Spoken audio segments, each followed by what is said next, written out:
These gates once belonged to a school in the heart of Phnom Penh. The building became a torture center when the communist Khmer Rouge took power and tortured as many as 17,000 men, women, and children before putting them to death. In its latest incarnation as a museum, it is a popular tourist attraction where thousands come every week to learn about the macabre history of Cambodia firsthand. Much of the museum is preserved as it was found in 1979, but time is now taking its toll, particularly on organic items like the clothing of former prisoners. Until now, they've been stored in cardboard boxes in a forgotten cellar. Textile conservator Julia Brennan say without urgent action, what is left of the clothing will be destroyed by the humidity, heat, dust, and insects. Clothing tends to be forgotten. It's the ordinary everyday thing that you wear and then you throw away. So people don't look at the clothing as the important thing. They look at the documents and the bones. But the clothing tell the most personal of the stories, and they're the most recognizable.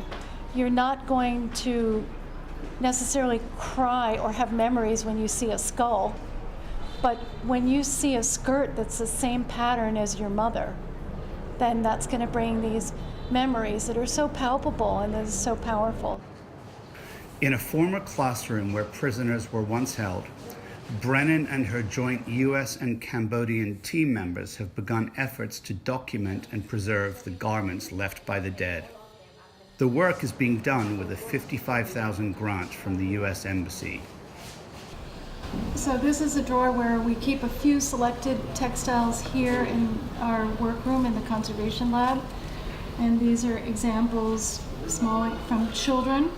And this is a little tiny pink dress. You can imagine who this might have belonged to. It has a lot of degradation on it, and dirt and soiling, but it tells the story of one of the children who died.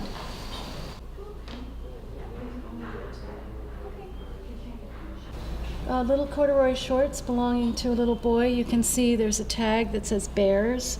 So that was a brand maybe back in the 50s or 60s, 70s. And all the little white dots on it are crushed insects. And you can see the corrosion on the belt, on the snap. Kong Kunteri, who works at the National Museum in Phnom Penh, has joined the team to learn the skills needed to preserve the clothing. សម្លៀកបំពាក់អស់នេះគឺជាសម្លៀកបំពាក់របស់ជនរងគ្រោះកាលពីសម័យខ្មែរក្រហមអញ្ចឹងសម្លៀកបំពាក់នេះគឺមានសារៈសំខាន់ណាចំពោះមនុស្សជាតិមិនមែនចំពោះតែជនជាតិខ្មែរមួយទាំងមូលទេសម្រាប់ជនជាតិទាំងអស់ដែលរស់នៅលើពិភពលោកអាចឲ្យគាត់បានដឹងអំពីអ្វីដែលសម័យនោះជនរងគ្រោះគាត់បានបន្សល់ទុក The first step to preserving the former prisoners' clothing is to thoroughly dry them out. The items are put into plastic storage boxes with a desiccant, in this case pellets normally used in the agriculture industry. These reduce relative humidity, or RH, which is very high in the tropics, causing mildew and mold. We loaded this box with a lot of the small bags for carrying grenades and guns and water containers made of cotton canvas. And the RH at that point was at about 60. And 3 hours later, we can see that the RH on the top is 31 and at the bottom is 39. So it's dropped already 25 to 30%. Mold, yes.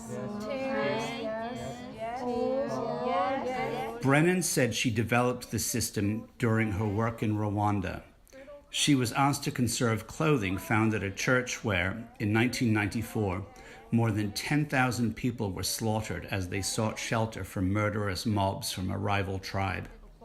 No. Later, the clothes are cleaned with a vacuum cleaner or a soft brush, but they are never washed so the dirt, stains, and particles from the past are retained. Next, the clothes are tagged and photographed and entered into the official archive before becoming properly stored to preserve them for the future.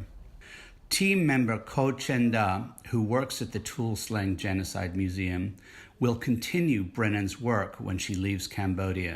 សម្រាប់ខ្ញុំមានការព្រួយបារម្ភខ្លាំងមែនទែនព្រោះអីបើសិនជាយើងមិនមានការទុកដាក់ឲ្យបានល្អខោអាវទាំងអស់ហ្នឹងគឺវាពិបាកចង់និយាយថាទី1បើសិនជាយើងទុកដាក់វាអត់បានល្អវាមានធូលីដីមានសត្វល្អិតទៅលើនឹងខំស៊ីសាច់កណាត់ទាំងអស់ហ្នឹងហើយបើសិនជាយើងមានការទុកដាក់ល្អកណាត់ទាំងអស់ហ្នឹងវាចាប់ផ្ដើមវាមិនបានល្អដូចដើមប៉ុន្តែវានឹងយើងបានបញ្ឈប់ការខូចខាតរបស់វាហើយយើងបានអភិរក្សវាទុកតរហូតដល់ទៅទៀត Brennan and her colleagues will depart Cambodia in a few weeks, leaving the care of the former prisoners' clothes in the hands of a newly trained Cambodian staff who will continue the work.